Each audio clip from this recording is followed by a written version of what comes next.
Isn't that wicked, honey? That's unreal. A giant cigar in the sky. Rain so heavy it sends eels swimming through the streets. Eels in the gutter. And a sunset stops traffic in New York. Oh, there it is. There's always been weird weather, but today, thanks to the smartphone, more and more of these crazy events are being captured on camera. My feet are going numb. I think we should go.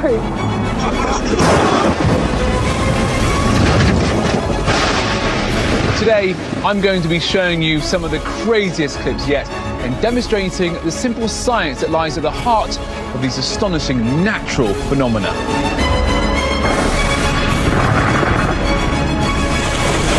Welcome to the world's weirdest weather.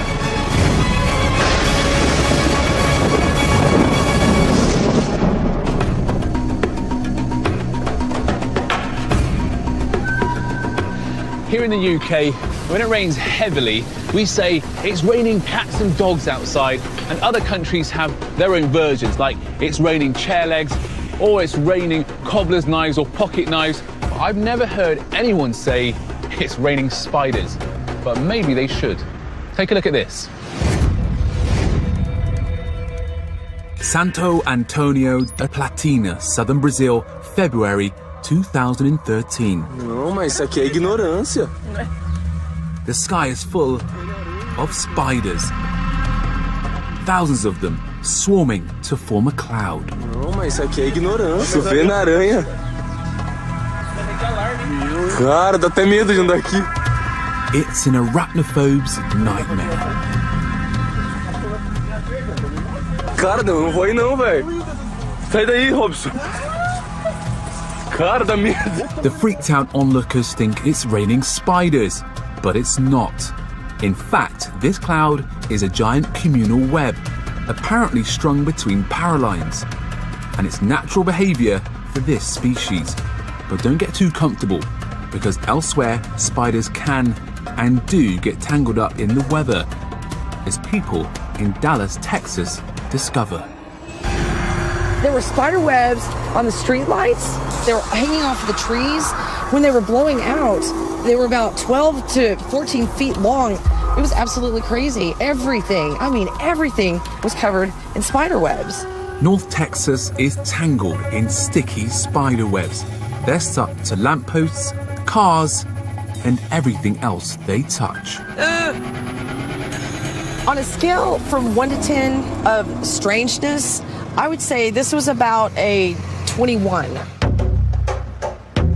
And how they got there is even stranger. They hitched a lift on the wind. Many species of spiders actually use their webs to fly on the wind. It's called ballooning. Spider ballooning is most often seen in young spiders, and they use it as a way to spread out over long distances and find new habitats. These special webs act like sails, so it only takes a slight breeze to get the spiders airborne. There they go. By taking advantage of the weather, the Texan spiders may have traveled hundreds of miles. And it's not just the wind that helps our eight-legged friends take off. Physicist Joe Dwyer explains how spiders can fly using lightning. So the Earth actually forms this electrical circuit called the global circuit. It's energized by thunderstorms. When a storm cloud forms, positively and negatively charged particles within the cloud are separated. This separation creates static electricity, which can be discharged in the form of lightning. But some of this static electricity is not discharged. It remains in the atmosphere. Even if there are no thunderstorms around, there's still large-scale electric fields. They're always there. A spider's web can pick up a few of these charged particles. Just like in a magnet, like charges repel each other. Because the particles on the web have the same charge as the particles in the air, the web is pushed away and the spider flies. Now, if you're very light, like a little spider, then it's possible, if you have enough charge on you or on your little web, to float or to rise in such electric fields. Joe has prepared a simple demonstration to show how this works. I made some homemade spiders. These are actually little Halloween spiders. I've taped pieces of mylar on the end to represent the webs. So I'm going to take one, put it on top of a Van de Graaff machine, which will develop a big charge. Turn it on.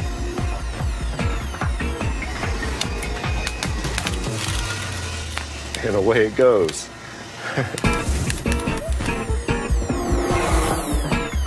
So the charge in the web causes the web to rise up in the Earth's electric field, taking the spider with it. So next time you see a spider floating past on a windless day, just remember, you could be witnessing the power of the Earth's invisible electric field.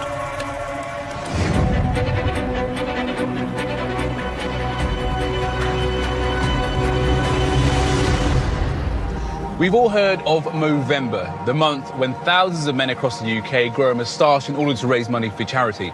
But what I bet you didn't know was that sometimes the weather joins in too.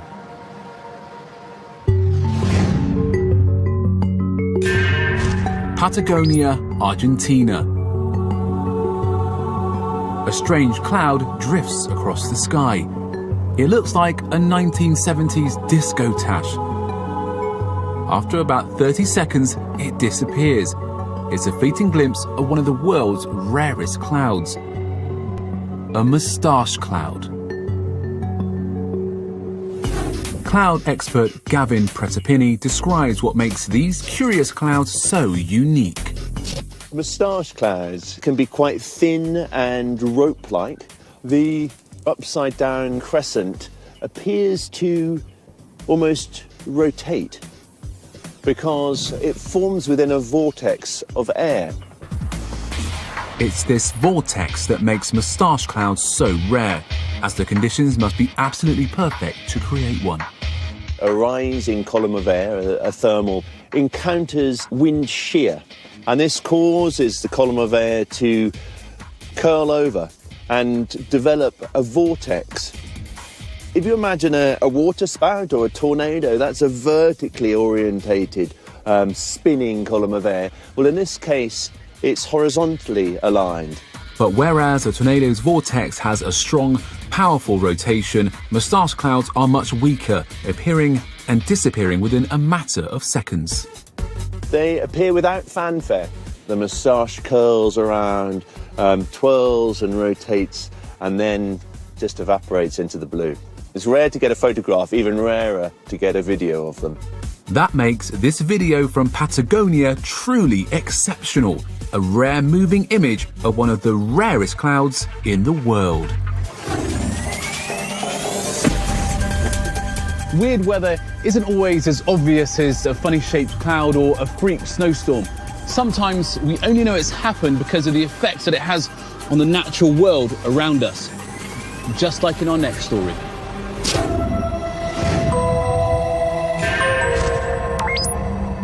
Qingdao, China.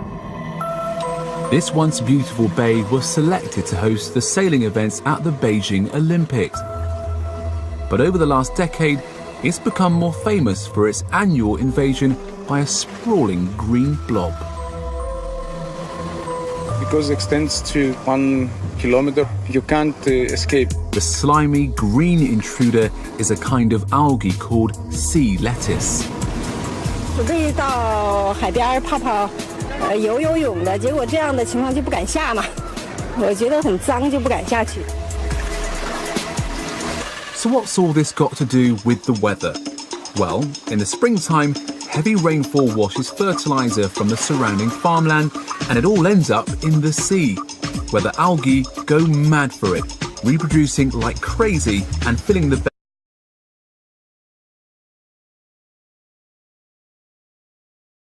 This surf come turf is a harmless nuisance. But on the other side of the globe, an altogether different green tide is a deadly threat. That water is green, and not just a little green. It's like pea soup green. In 2011, satellite images show Lake Erie turning green with algae as record rainfall drains fertilizer into this North American landmark. Zen Archer, a lakeside local from Cleveland, Ohio, is a witness to this mega bloom. I've lived in Cleveland all my life, and I've never seen anything like that in the lake before. There is nothing but green, yucky algae everywhere. Unlike the harmless sea lettuce in China, Ohio had been invaded by a killer, blue-green algae. Blue-green algae, or cyanobacteria, produces a toxin called microcystin that can irritate the skin and attack the liver, causing illness and sometimes death. Lake Erie is the shallowest of the Great Lakes. This allows the summer sun to raise its temperature more easily than its deeper neighbours, creating a cosy haven for amorous algae to get it on. And in 2011, the conditions were simply perfect. It had been rainy, but also very, very warm. Combined with not a lot of wind or air resulted in this algae proliferating and filling the water. This isn't a problem that's going to go away easily. Springtimes are getting wetter and summers are getting hotter. So as long as farmers keep using fertilizer, the green goo will keep on coming back. Coming up next, what happens when a mountainside dissolves? And the tale of two cities as the sun stops traffic in London. And the wind wipes out a lakeside resort.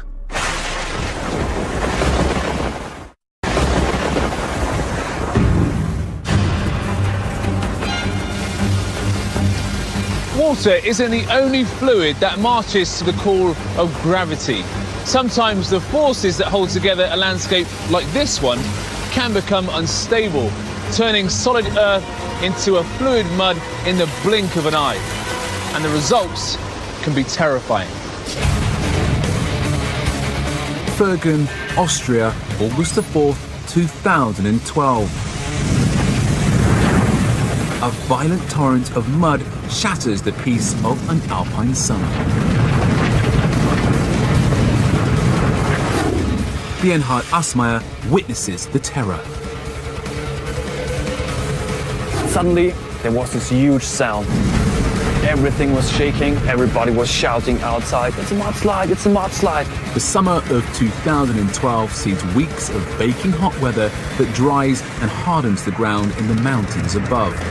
Then, a sudden rainstorm breaks this material loose. It tumbles downhill, picking up debris. Until it's a river of mud and boulders as big as cars.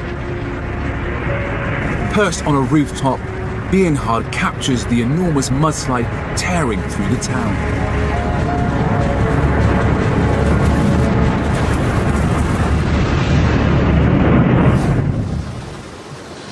Mudslides happen when fine particles of earth in a slope become unstable, either by drying out too much, like what happened in Austria, or the opposite effect, too much water, which causes the mud to swell until it can't hold itself together any longer.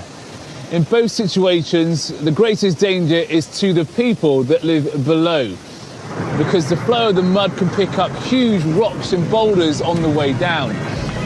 And of course, the steeper the slope, the faster these rocky projectiles bounce down the mountain. You can imagine two of these coming towards you at 50 miles an hour. Despite the danger, Bernhard keeps filming. It was like watching a movie, but you are part of the movie.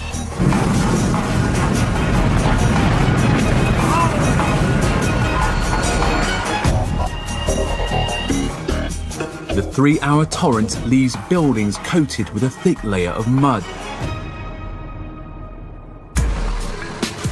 Amazingly, no one is seriously injured. The mudslide triggered the Alpine town's avalanche warning system, giving the residents a precious few seconds to get out of the mudslide's path.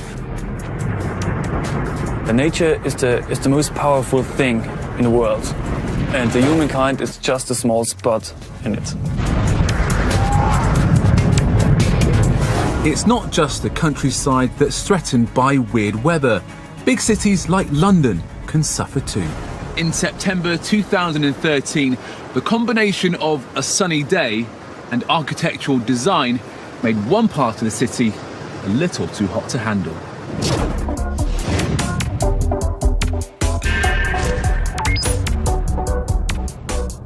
It all begins as a typical summer's day. But on one corner of the city, it gets so hot, a car starts to buckle and melt. Nearby, a shop doormat gets scorched and a plastic window display bubbles and warps.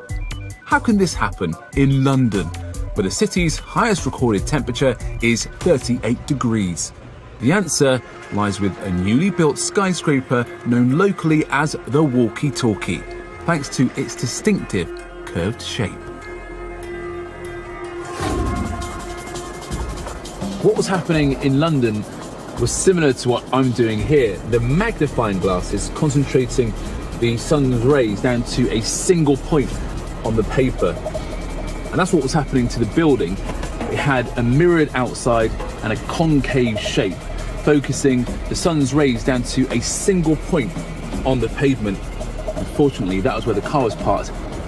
And believe it or not, the temperature soared to 90 degrees centigrade, almost hot enough to boil water. And definitely hot enough for a traditional British fry-up, cooked in a less than traditional way. To cool things down, the walkie-talkie, or walkie-scorchy as it's now been nicknamed, is going to be given a giant sunshade, making al fresco fry-ups a thing of the past.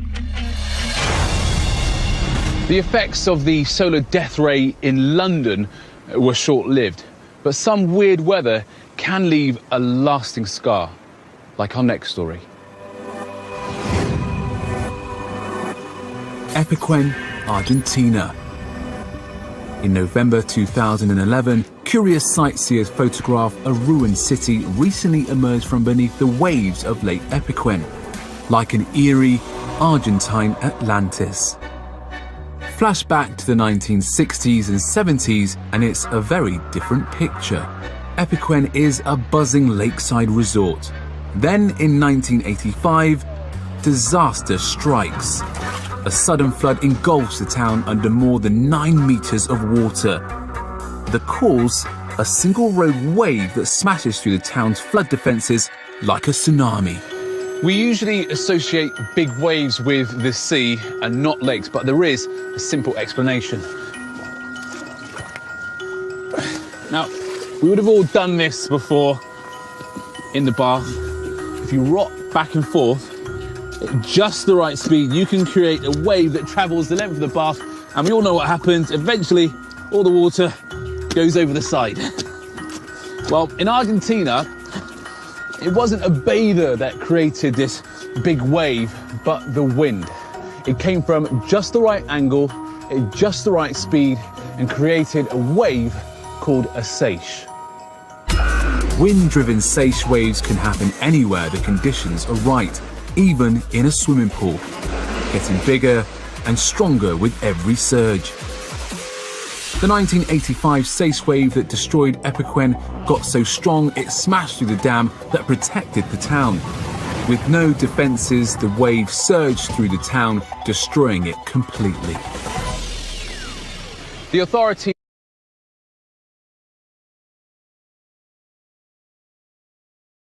quickly realised it was easier to abandon the buildings than rebuild the protective dam. So the houses were left knee-deep in water, the residents found new homes, and the resort became a ghost town. For nearly a quarter of a century, Epiquen is lost. But since 2009, the town has been making a comeback.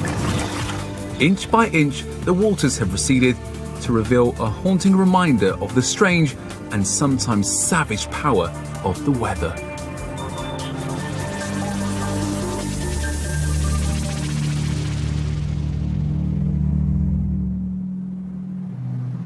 Most people see a cloud every single day of their lives. And if you live in the UK, you get to see a fair few more. But it's not often that you see a cloud that makes you stop and stare. And that's exactly what happened in the US in 2012. Sea Isle City, New Jersey, June the 7th, 2012. An ominous cloud looks like an advancing apocalypse. Looks like a real bad boy. In fact, it's a rare roll cloud. Very unusual. Huge clouds.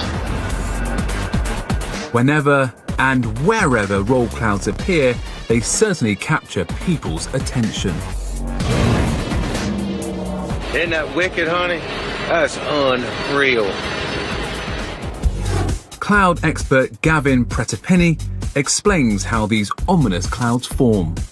Roll clouds look like a long tube of cloud which can stretch from one horizon to the other, and it's quite low down in the sky. Now, these clouds can form out ahead of a storm, and as this cold air splays out, it burrows beneath the warmer, moister air that's ahead of the storm. And as it burrows beneath that air, it causes the air to rise and curl over. So the air at the front of the roll cloud is rising, the air at the back of it is sinking.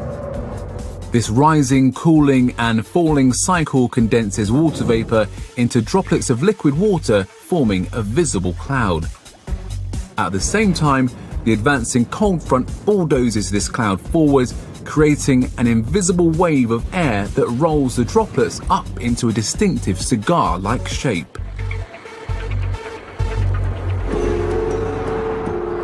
Roll clouds might look dangerous, but they're not. At least not to us on the ground. But what about for anyone who ventures closer? In October 2011, hang glider John Hesh finds out in a close encounter with one of these meteorological giants above the coast of Southern California. That day was special because I watched the cloud grow and develop and extend all the way up here, and flew it for an hour and watched it dissipate and disappear. The cloud doesn't hurt Hesh. In fact, it helps him to defy gravity. When we fly a hang glider, we're constantly sinking at 200 feet a minute, but when the wind blows hard enough, it counters that sink rate and we can fly around as long as the wind blows. At the front edge of the roll cloud is an updraft. So long as Hesh stays inside it, the rising air will keep him airborne. It's a visible highway in the sky. It defines the lifting area. As close to being a bird as I know. When they appear, it's a magical afternoon. Magical may be, but judge it wrong and you could be in for a crash landing. Lifting air is something that gliders live for. If they stay in front of the roll, then they are in consistently rising air. The problem is they also can be rather dangerous, because if you find yourself in the back of that wave of air, that's where the air is sinking again. If you don't know what you're doing when you are hang gliding around one of these clouds, you could really get yourself into a lot of trouble. Still to come, volcanic steam devils. Eels hit the streets of New Zealand. Eels in the gutter. And a tropical paradise turns white.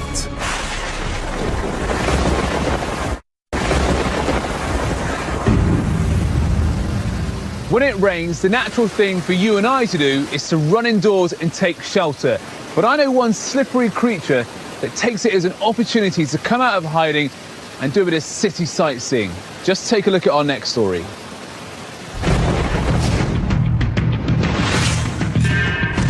Masterton, New Zealand, March 2012.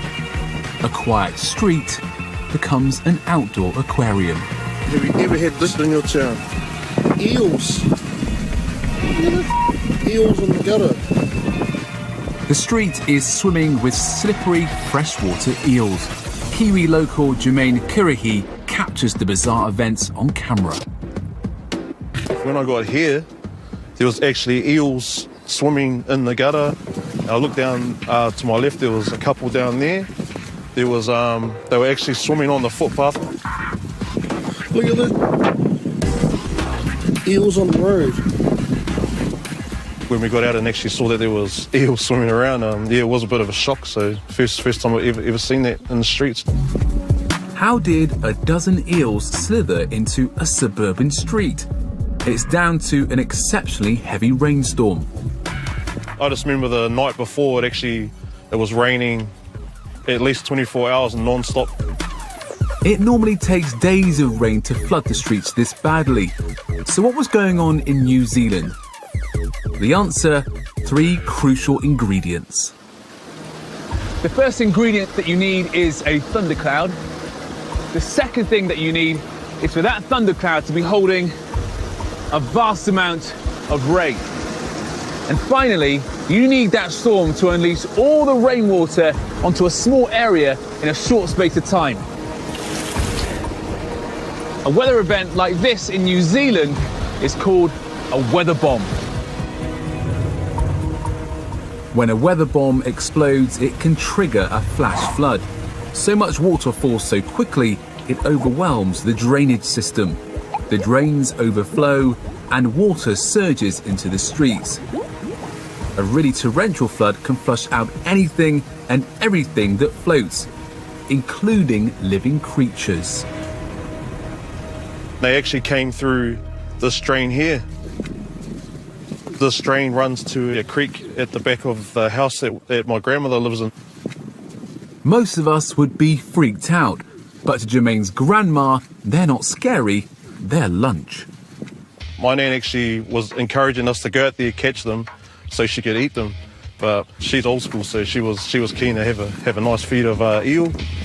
Luckily for the eels, Jermaine has other ideas. Instead of cooking them, he releases them back into the local creek. It's the eels, people.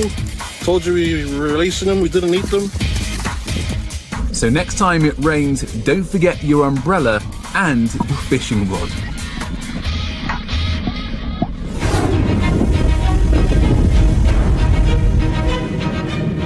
Volcanoes are known as a force that shapes the landscape, but they can also shape the weather, and sometimes the results can be breathtaking.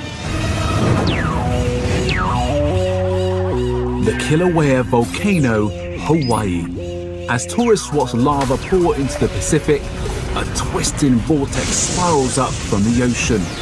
It looks like a mini tornado, but there's not a storm cloud in sight. The Kilauea tornado is actually a steam devil, a type of whirlwind that forms over warm water or damp land as steam rises into cold air.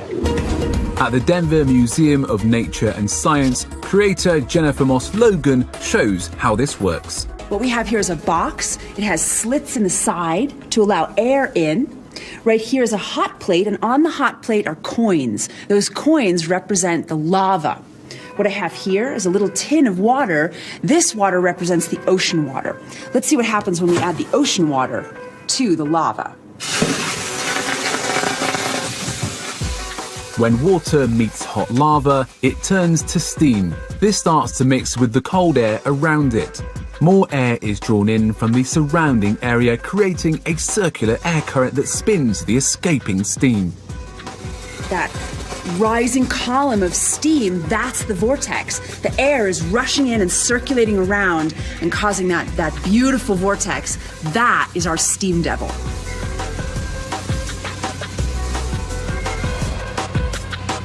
Kilauea steam devils grow so big and strong that they can often be mistaken for waterspouts.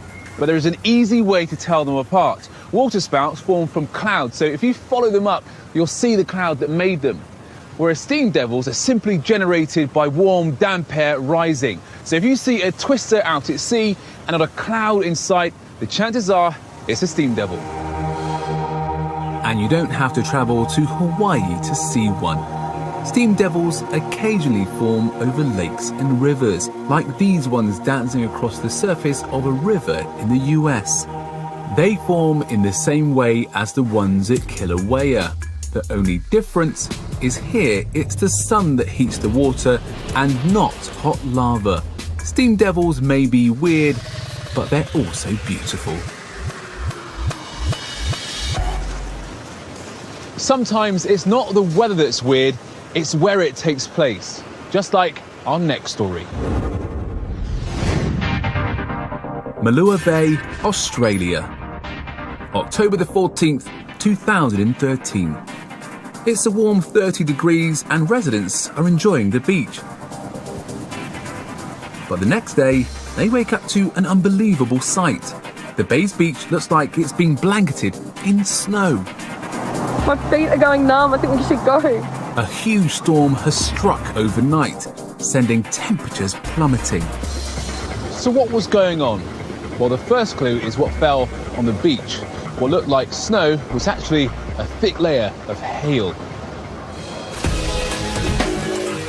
Hail is rain that freezes as it rises up inside a storm cloud. Storm clouds form when hot, moist air surges upwards. But along the coast, cooler ocean temperatures mean the air is rarely hot enough to spawn a storm cloud. So why does Malua Bay get blanketed by hail?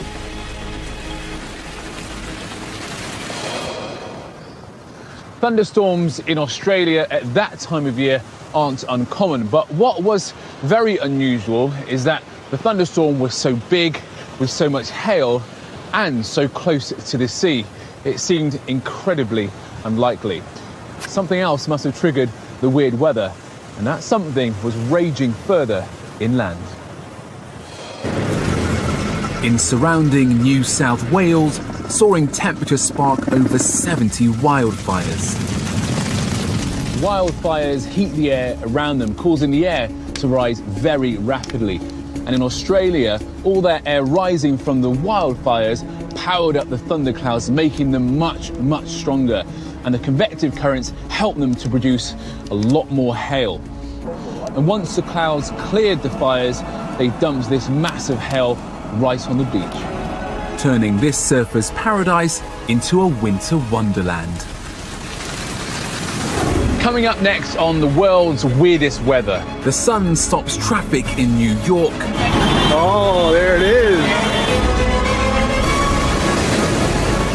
Whirlpools so big you can only see them from space. They're very big, they're very powerful. You have no choice but to go with the flow. There's a whirlpool turning the boat. The sculpting power of the wind. And could this be Earth's most powerful lightning?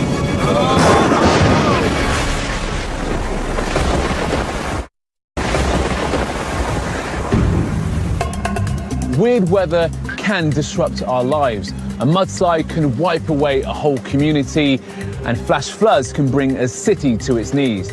But there's another type of weird weather that can stop traffic for very different reasons. New York, July the 13th, 2012. A crowd gathered.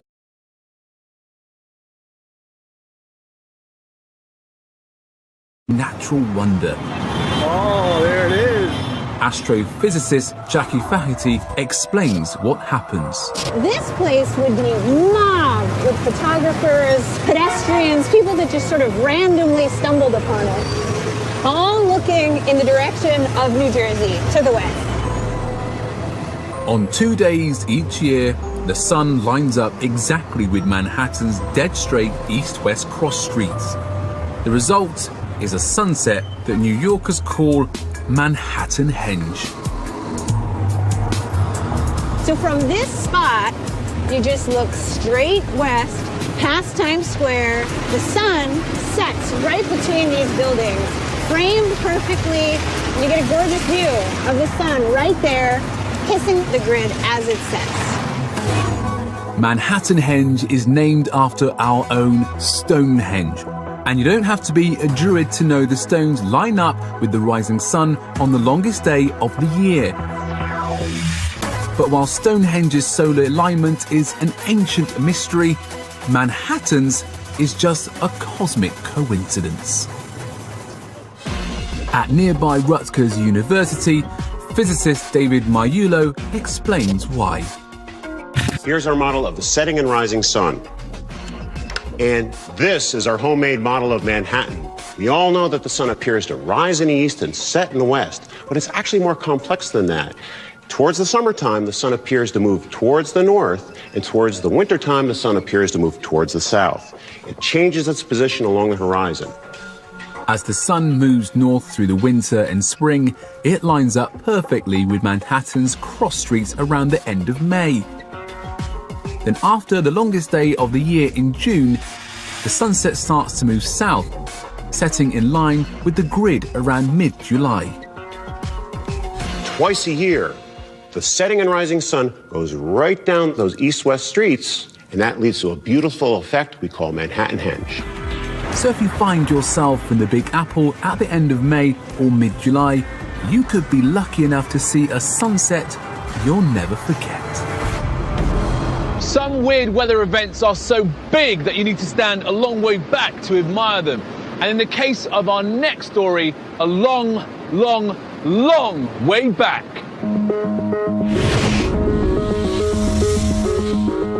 The Cape of Good Hope, South Africa, December the 26th, 2011.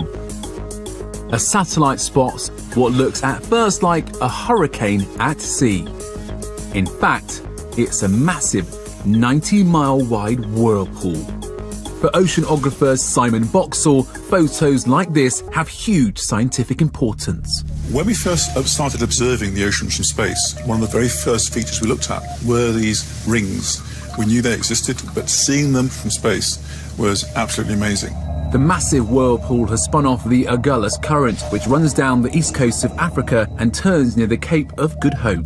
They're very big, they're very important, but they're also very harmless because they're moving at maybe 1 or 2 miles an hour. Gentle giants like this can be seen in every ocean and are a result of the strong winds and currents circulating around the world. Whirlpools are also created by underwater volcanoes and earthquakes. But the most dangerous are found when a large mass of water is forced through a narrow gap. These whirlpools are very real. I've certainly been caught in whirlpools in the past. They can be quite scary. You can do nothing about them, and they do occur anywhere where we get very strong flows. The Saltstraumen Strait in Norway might look quite calm, but in fact it has the world's strongest tidal current, which creates the most powerful whirlpool on Earth. Over 100 billion gallons of water squeezes through this narrow channel every 6 hours. That's the equivalent of 160,000 Olympic-sized swimming pools. While in the Straits of Corryvreckan, it's the rocky Scottish seabed that churns the onrushing tide into fearsome whirlpools. That's actually the whirlpool turning the boat. Even though it's tiny in comparison to its giant South African cousin, when the wind's blowing, its roar can be heard over 10 miles away. Whirlpools tend to be fairly small affairs, very powerful, but you have no choice but to go with the flow. So it's a good idea to treat whirlpools like the twisters of the water world and get out of their way. Here in the UK, we're lucky to have such dramatic coastlines like this. These rocks have been eroded into these rugged shapes by the sea. In other countries, some even weirder rock structures exist, and some hundreds of miles away from the nearest ocean. What shapes them is the wind.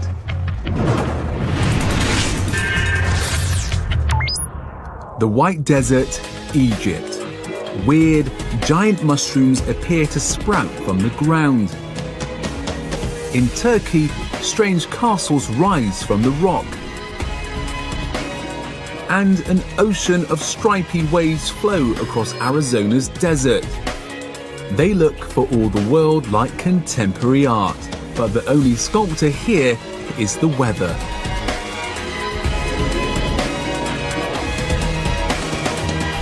These are pedestal rocks, and they're made when the top layer of rock is harder than the rock below.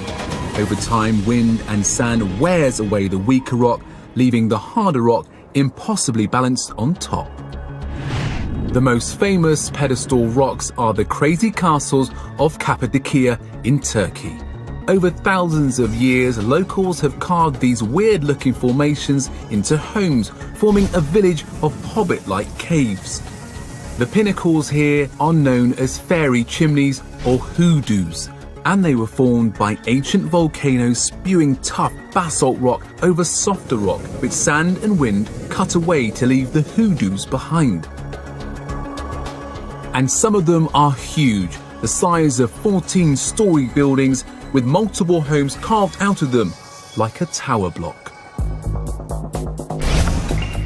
And check out this psychedelic sea of stripes in Coconino County, Arizona. Over time, layers of sand lay down and solidify to form rock. Then the wind erodes the rock, revealing a candy stripe slice through history. It's amazing just what the wind and sand can do.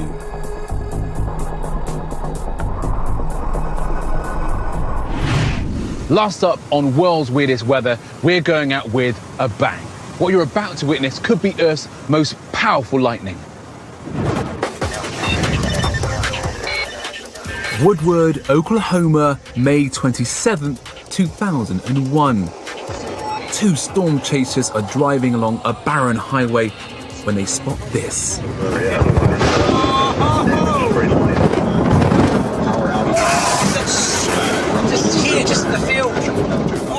A lightning bolt that lasts for almost 3 seconds, surging with 100 times the power of an ordinary strike. This is a super bolt. That's the longest I've ever seen, mate. I got it. Lightning expert Joe Dwyer explains more.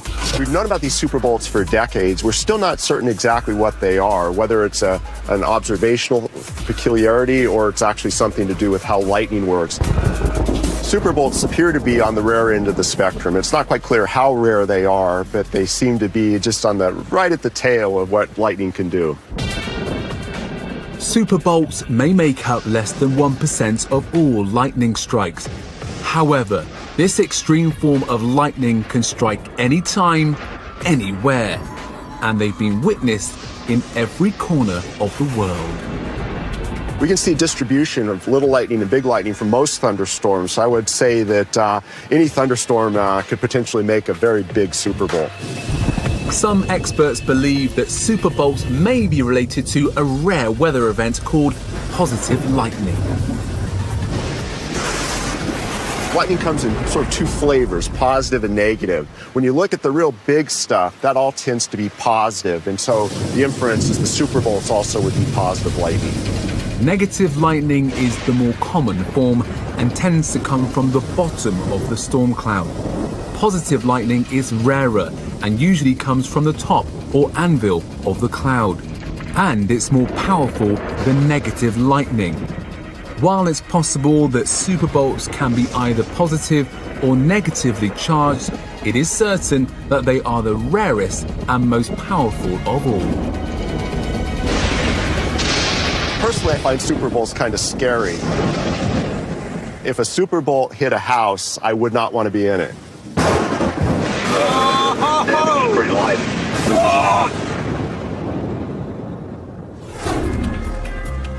So that's it for this episode, but you never know when the next